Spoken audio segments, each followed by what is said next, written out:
Okay.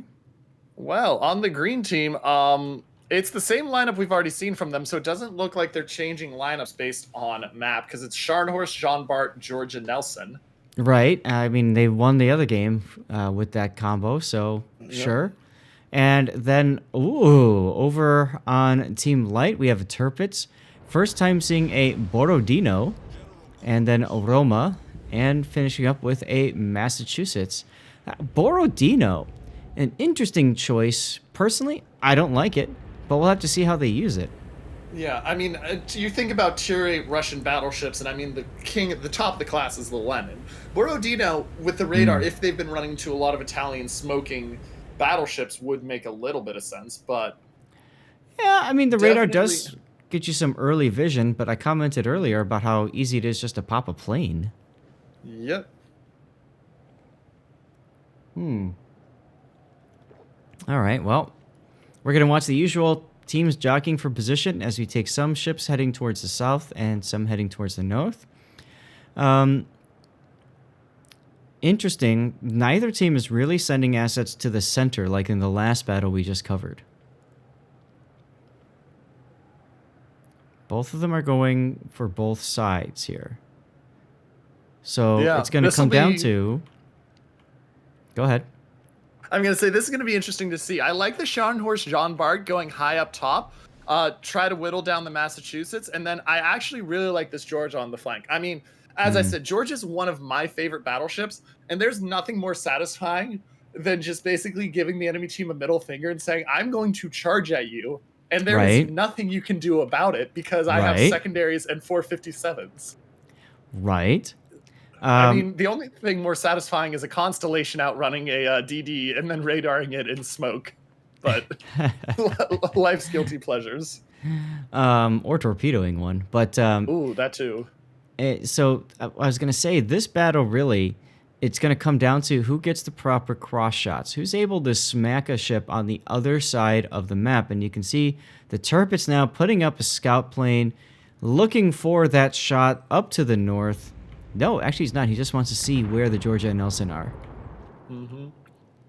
And Nelson Here's the backing cross up is an shot. interesting play here. I do like the HE focus that they're putting out there, trying to get the fires on, especially on Borodino and Turpitz, where I mean, you get fires on them, you can just tick them very well because they have one, the Turpitz has so much superstructure, and two, the Borodino just, force the fire Well, out. It's the standard Russian play. Force the DCP out, burn him. yeah, but the thing about the Borodino doesn't it have like 27 millimeter armor.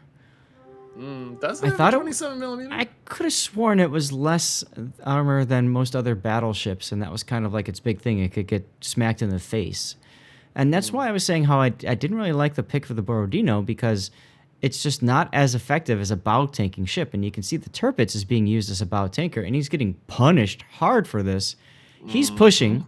The Borodino is not pushing. Mm-hmm. By And the way, just to point out, just for a quick second, note the fact that the outside cap has been claimed for the side of DBFB. yeah, So it's not ticking points at the exact moment because they managed to go, but they have those two caps, so they can't light can't leave them, or they start losing. They start having a points gap open up. mm-hmm. Yep, but the thing is, with this with Xenotholic pushing like that, here it comes. See, now he's opened up to cross shots from both the Scharnhorst and the Jean Bart. Chewie's now getting some shots in. Not much there. Borodino And now responding. though I think he's going for the Jean Bart there, it looks like. Yeah, he Yep, goes for the Jean Bart, gets a 6K salvo. Not the greatest, but that Jean Bart another. is very open to broadside salvos if he's not careful. Yeah, and how about this little Massachusetts Roma mating dance that's occurring over here with Silverstorm and Wiz? I mean, like, Saw this yesterday with the DDs.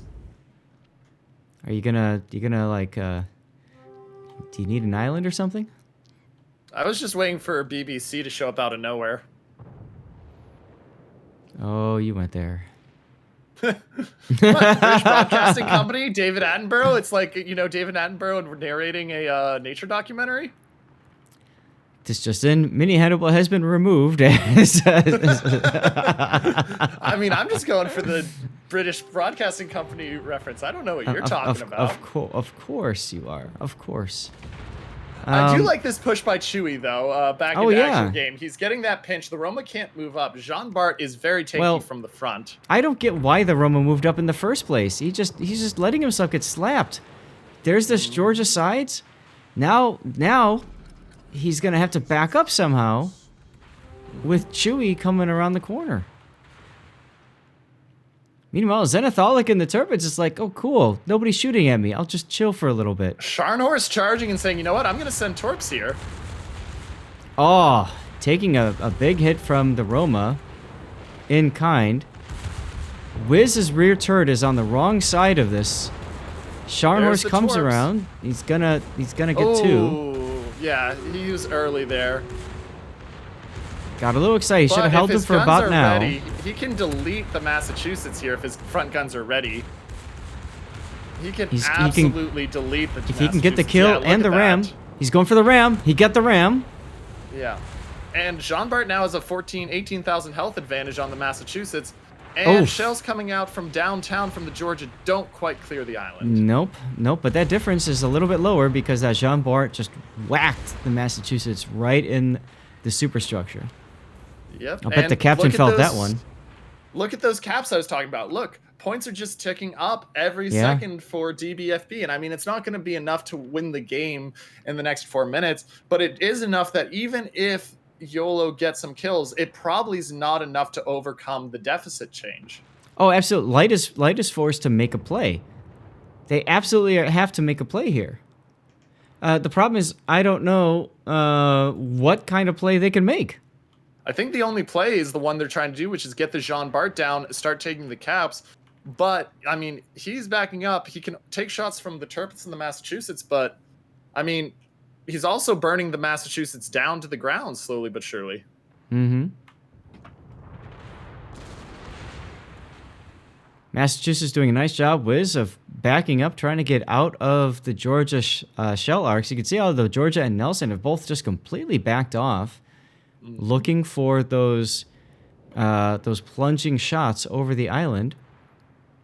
And I think the Massachusetts burns out here, honestly, unless he's got a heal ready. Yeah, I cannot see this Massachusetts surviving much longer. He's going to go down right here. Nice return hit there onto the Jean Bart, but he goes down, and I mean, 2 ships to 1 advantage, 300-point advantage. I don't see Light's path back in here. There is none. That's it. The game is over. It's just a question of how much longer it's going to take. At the most, it'll take 2.5 minutes. Yeah. But, because you can see they're trying to kill the Jean Bart, but even if you kill the Jean Bart, they're still taking up the points in the caps, which I talked about. You don't have the time to kill the Georgia and the Nelson unless the Turpits gets off a miracle torp run, which why would the Georgia and the Nelson even give you an ability to do that? Well, you asked that question, but if you note, the Nelson and Georgia are both advancing. So if Zenithal... never mind. Doesn't matter because Jean Bart says, hello, thank you, and good night from downtown. And that goes back to what I was talking about before. Borodino's armor scheme just doesn't cut it, really. So, yeah, I think that was a bit of a mistake on Team Light bringing that ship. But, hey, they had their reasons. They chose to do it, and you know what? I mean, they still won a lot of games with it, so absolutely. If I recall correctly. There's up to 3 more nights for them to participate and play, if they would so choose. So, you know, they've got the ability to hone their tactics a little bit more. Interestingly enough, we only saw 1 Tier 5 battleship tonight, the Peter Velicky. Yeah, and I mean, that may be just a byproduct of what games we cast. That may be something we see. I mean, the biggest thing is we're going to see as we go into night 2 tomorrow that there's going to be a lot of, I suspect we'll see a lot of adaptation of meta. Oh, God, yes. Have you noticed, by the way, we didn't see any Giulio Cesare? Just thinking about that. I know. I was thinking about that as well. I was surprised we didn't see that. I was surprised nobody thought about bringing the Ruprecht. And the surprise was, nobody brought a Ruprecht, and that nobody brought a Musashi. I thought somebody, even though it was a tier 9, was going to say, you know what, the Musashi is just worth it with that ability to crush everything. And there there's our goes death it. pick. Yep. And that, ladies and gentlemen, means the winner is going to be Team Alpha, also known as DBFB. Now, as we go back in and look at the tournament, reminder, the points shown on Tournament TV actually do not matter at the end of the Right. day. It's great to know who won, but the points do not matter. What matters is the ELO. And we'll have ELO guide hopefully for tomorrow that we can show you where their ELO came from today so you can start to see. But that's what's going to have it. And That's right. the tie, by the way, each team had one ship left alive at the end of the ocean armor test, and since it was not domination, a tie resulted. Makes sense. Aha.